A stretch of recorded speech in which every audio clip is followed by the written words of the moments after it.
तो जाट फिल्म को लेकर आप सब एक्साइटेड रहते हैं, जानना चाहते हैं कि भाई क्या अपडेट है, जानना चाहते हैं सनी पाजी क्या कर रहे हैं, शूटिंग कहां तक पहुंची है। तो लीजिए एक गुड इंडिकेशन, गोपीचंद मालिनी ने एक इंटरव्यू दिया है और इंटरव्यू में जो बातें कही है ना वो दिल खुश कर देंगे आपका। एक नहीं लाइन से बातें कही गई हैं। भाई अब सनी पाजी का रोल क्या है, क्या करने वाले हैं, सनी पाजी का रोल में क्या खास है ये भी वो बताने वाले हैं। सनी पाजी के बारे में और क्या क्या शानदार बातें कही हैं वो सब आपको इस इंटरव्यू के अंदर बताएंगे। दरअसल एक अखबार को इंटरव्यू दिया, मेरे को नहीं दिया है, उस अखबार को दिए इंटरव्यू में गोपीचंद मालिनी ने कई सारी बातें करी हैं। तेलुगु सिनेमा के बारे में बात करी हैं, सनी पाजी के बारे में बात करी हैं, नंदमूरी बालकृष्ण के बारे में बात की है, उन सब के फैंस के बारे में बात की है। उनमें से कई सारी ऐसी बातें हैं जो मैं अब जब मैं इंटरव्यू आपको दिखाऊंगा तो उसमें से हाईलाइट करेंगे, उस पर डिस्कस भी करते चलेंगे। तो भाई उनसे पहला सवाल पूछा गया गोपीचंद मालिनी से, जाट फिल्म की शूटिंग चल रही है और जाट फिल्म में सनी पाजी पहुंचे हुए हैं, हैदराबाद के अंदर शूटिंग चल रही है, धड़ल्ले से जारी है और लगातार उसकी तस्वीरें भी सामने आती रहती हैं। तो उनसे पूछा गया कि बॉलीवुड स्टार सनी देओल के साथ काम करना आपको कैसा लग रहा है, ये इंटरव्यू में उनसे सवाल पूछा गया। अब वो जो बातें कहते हैं वो बातें कह के आप जब सुनेंगे उनकी बातें तो आपको लगेगा यार ये सही में मतलब यही है सनी पाजी। चलिए स्टार्ट करते हैं। वो कहते हैं सनी एक बेहतरीन अभिनेता होने के साथ साथ एक अच्छे इंसान भी हैं। उन्होंने घायल, इंडियन और गदर जैसी फिल्मों से एक बड़े से बड़ी इमेज बनाई है। उन्हें बॉलीवुड में जनता के नायक के रूप में जाना जाता है। यार ये इंट्रोडक्शन अगर आप देखेंगे सनी देओल का एकदम परफेक्ट इंट्रोडक्शन। मतलब ये इंट्रोडक्शन ऐसा है जहाँ पे कहीं कोई सवाल नहीं है, जहाँ पे कहीं कोई कंट्रोवर्सी नहीं है।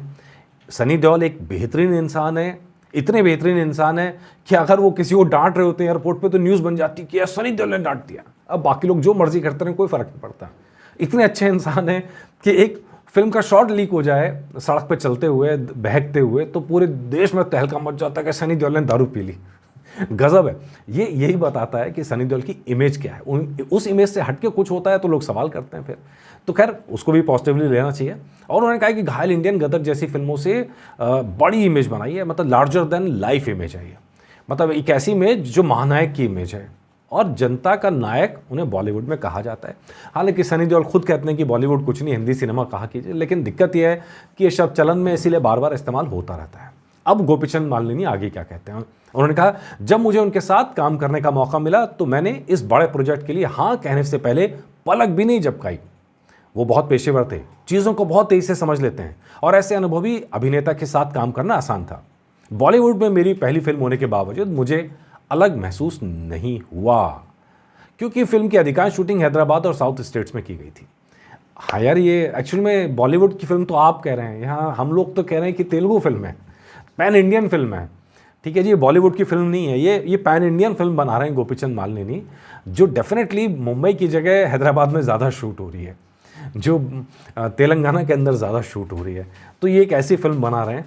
तो खैर ये बड़ा इंटरेस्टिंग है गोपीचंद मालिनी का कि भाई वो कह रहे हैं कि बहुत प्रोफेशनल है। ये हमने देखा है, दिवाली को छोड़ दीजिए, दशहरे पे वहीं थे, अपने जन्मदिन पे वहीं थे। दशहरे से पहले जब जन्मदिन का मौका था तो मैं तो खुद वहीं था, मौजूद था। मैंने तो खुद देखा कि बर्थडे सेलिब्रेशन सब साइड में, पहले शूटिंग कंप्लीट हुई दिन की, उसके बाद आगे जो है बर्थडे सेलिब्रेशन किया गया। लेकिन अब जो बात कहने वाले हैं गोपीचंद मालिनी वो लाजवाब है, शानदार है। वो कहते हैं सनी देओल उग्र किसान की भूमिका में है। किसान का मतलब जमीन से जुड़े शख्स के तौर पे।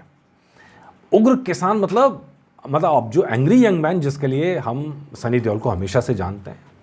अब उतना यंग मैन कहना तो अलग बात है, लेकिन एंग्री फार्मर आप इसको कह सकते हैं, एंग्री फार्मर की। लेकिन यहाँ थोड़ा सा कन्फ्यूज़न क्रिएट हो गया यार। कन्फ्यूज़न ये क्रिएट हो गया कि हम सब तो ये देख रहे हैं कि लगातार वो जिस ड्रेस में है वो तो सेना की ड्रेस है। अब क्या ऐसा गोपीचंद मालिनी ने क्या कमाल किया है कि एक उग्र किसान जो है, जिसको उग्र किसान कह रहे हैं, एंग्री फार्मर कह रहे हैं, एंग्री मैन कह रहे हैं, वो मतलब सेना वाली जैकेट के अंदर, उस ड्रेस के अंदर है।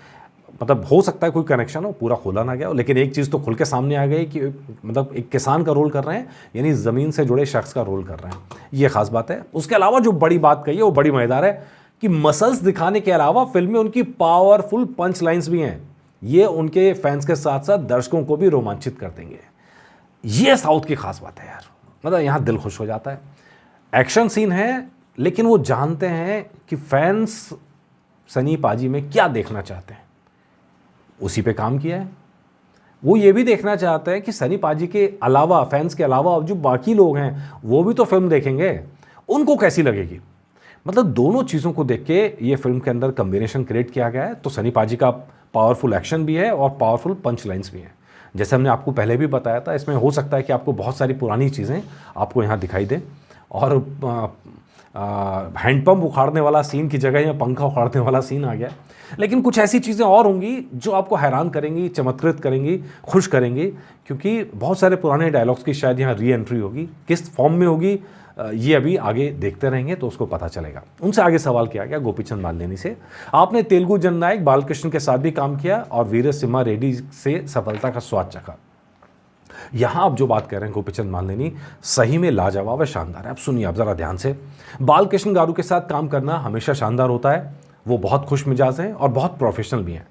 मुझे वीरसिम्हा रेड्डी के साथ नंदमूरी के प्रशंसकों के साथ साथ दूसरे दर्शकों का मनोरंजन करने में खुशी हुई।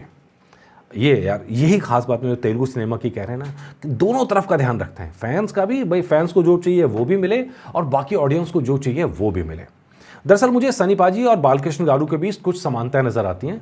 दोनों अपनी एंग्री मैन यानी गुस्से से वाली भूमिकाओं, गुस्से से भरी भूमिकाओं के लिए जाने जाते हैं। दोनों के एक्शन दर्शकों को जोश से भर देते हैं। दोनों की दमदार डायलॉग डिलीवरी लोगों को लुभाती है। यार ये दरअसल होता क्या है ना, मतलब जब डायरेक्टर फिल्म बनाता है उसकी अपनी एक इमेजिनेशन होती है। कई बार कहानियाँ लिखी जाती। अब ये इस कहानी का खास क्या है कि जब कहानी लिखी गई तो अपने गोपीचंद साहब को तुरंत ध्यान आया सनी देओल। उनको एक ऐसी कहानी चाहिए तो जो पैन इंडिया में काम करे, जो सिर्फ तेलुगु के लिए ना काम करे, जो पैन इंडिया में काम करे।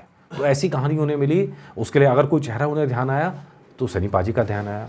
अच्छा, प्रशांत वर्मा वाला केस तो मैंने आपको बताया था कि भाई उनको अगर हनुमान के लिए कोई चाहिए था तो सनी पाजी याद आए। मतलब सनी पाजी की जो पहचान है वो पैन इंडिया स्टार के तौर पर बन रही है, स्टैब्लिश हो रही है और गदर 2 के बाद ये और ज़्यादा हुई है। क्यों हुई है? गोपीचंद मालनेनी आगे भी ये कहते हैं। ठीक है, तो अब ऐसे ऐसे रोल उनको ऑफर किए जा रहे हैं। हम तो कह रहे हैं कि भाई और रोल हो और साउथ इंडस्ट्री से जुड़ा जाए, क्योंकि वो, अगेन मैं रिपीट कर रहा हूँ, वो फैंस का भी ध्यान करते हैं और बाकी दर्शकों का भी ध्यान करते हैं। उनका स्टाइल अलग है, वो आगे बात करेंगे गोपीचंद मालनेनी भी। और जो ये बात कही अब आगे उन्होंने, मतलब सही में आप इस पे कहेंगे भाई हाँ ये तो है, सही बात है। उन्होंने कहा कि सनी भारत में सिंगल स्क्रीन थिएटरों के संरक्षक हैं। बालकृष्ण गारू और सनी दोनों के लिए बात कही है कि वो भारत में सिंगल स्क्रीन थिएटरों के संरक्षक हैं, क्योंकि वो दूर दराज के कस्बों में भी भीड़ खींचते हैं और सिंगल स्क्रीन को मल्टीप्लेक्स संस्कृति के हमले से बचाने में मदद करते हैं। दोनों सुनहरे दिल वाले जननायक भी हैं। यार ये जो सवाल था ना, ये चीज़ जो हम लगातार बात कर रहे हैं कि यार मल्टीप्लेक्स के लिए मूवी सिर्फ बनाने वाले क्या कर रहे हैं। बॉलीवुड की सबसे बड़ी प्रॉब्लम क्या हो रही है, वो अच्छी मूवी बना रहे हैं, मैं ये नहीं कह रहा हूँ सारी मूवी खराब है, बहुत अच्छी अच्छी मूवी बनती है, लेकिन एजेंडा जो है वो मल्टीप्लेक्स है। यार मल्टीप्लेक्स में एक 800 रुपये की सीट है, वो बंदा जाके फिल्म देखेगा। 1200 रुपये की सीट है, ठीक है, रिक्लाइनर में बैठ के मूवी देखनी है, चाहे 20 सीट है, लेकिन भैया सिनेमा हाउसफुल है।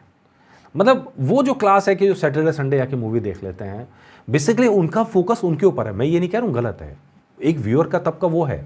और जिस तरह मल्टीप्लेक्सेस बढ़ रहे हैं तो जाहिर तौर पर उनका ख्याल रखा जाना चाहिए, अलग अलग टेस्ट की फिल्में बनाई जानी चाहिए।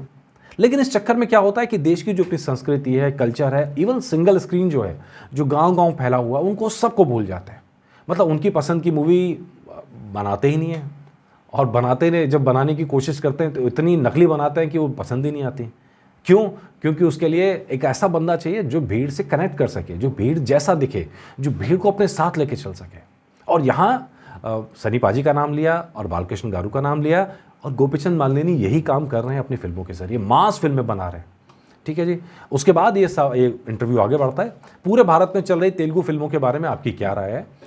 तो वो कहते हैं कि ये स्वागत योग्य चलन है। पहले के अलावा तेलुगु निर्देशकों को बहुत ज़्यादा एक्सपोजर मिल रहा है, और सच कहूँ तो मुझे हिंदी भाषी दर्शकों तक पहुँचने के लिए अब हिंदी फिल्म करने की ज़रूरत नहीं है। भले मैं एक बड़े स्टार के साथ एक तेलुगु फिल्म कर सकता हूँ और उसे दर्शकों तक पहुँचा सकता हूँ, भले ही डबिंग के साथ। एग्रीड, ये बिल्कुल हो रहा है। पैन इंडिया विचार ने क्षेत्रीय और भाषाई बाधाओं को तोड़ दिया है और तेलुगु फिल्म को पूरे देश में लेकर गए हम, क्योंकि तेलुगु फिल्मों की अपनी एक शैली है। अब गैर तेलुगु दर्शक हमारे एक्शन, एडवेंचर और नायक केंद्रित मनोरंजन को पसंद कर रहे हैं। तेलुगु सिनेमा का विस्तार हो रहा है और निर्माता अन्य भाषाओं को में रिलीज़ करके प्रॉफिट भी बना रहे हैं। ये बात जो कही है, अगर आप इसको कनेक्ट करेंगे तो आप कनेक्ट करिए बाहुबली के साथ में। बाहुबली एकदम यही थी कि भाई एक हीरो है, हीरो जैसा दिखता हुआ हीरो है। मतलब उस टाइप का नहीं है कि मतलब हीरो के नाम पे सवाल खड़े हो जाएंगे यार मतलब क्या है ये। तो वो उस तरह का एक्शन जो नायक के आसपास फिल्में बनती हैं, वो एक स्पेशल शैली है जिसमें एक्शन भी है, जिसमें इमोशन भी है और एक खास तरह के डायलॉग्स हैं। मतलब वो अपना तेलुगु का अपना एक स्टाइल है, अपना एक म्यूज़िक है, वो डेफिनेटली बहुत तेज़ी से आगे बढ़ा है और पूरे इंडिया में बढ़ा है आगे। और यही वजह है कि अब जैसे कंगवा आ रही है, कंगवा भी अब इसी लाइन पर आगे बढ़ रही है कि भाई सिर्फ तमिल के अंदर फिल्म बनाएंगे, उसको डब करके पूरे देश में चलाएंगे। ये चीज़ हो रही है, बिल्कुल हो रही है। तो ठीक है, गोपीचंद मालिनी का ये इंटरव्यू देख के अच्छा लगा और भगवान करे कभी हम भी इंटरव्यू करें। अभी तक ऐसी कोई वो नहीं है कि मिलने वाला इंटरव्यू, लेकिन मैं वैसे इच्छा है कि कभी मौका मिले तो ज़रूर करेंगे और जैसा अपडेट होगा आपके लिए लाएंगे। अच्छा इंटरव्यू था, मैंने सोचा आपको इसी फॉर्म में पहुंचाया जाए और उम्मीद करते हैं आपको भी इंटरव्यू पसंद आया होगा। नमस्कार।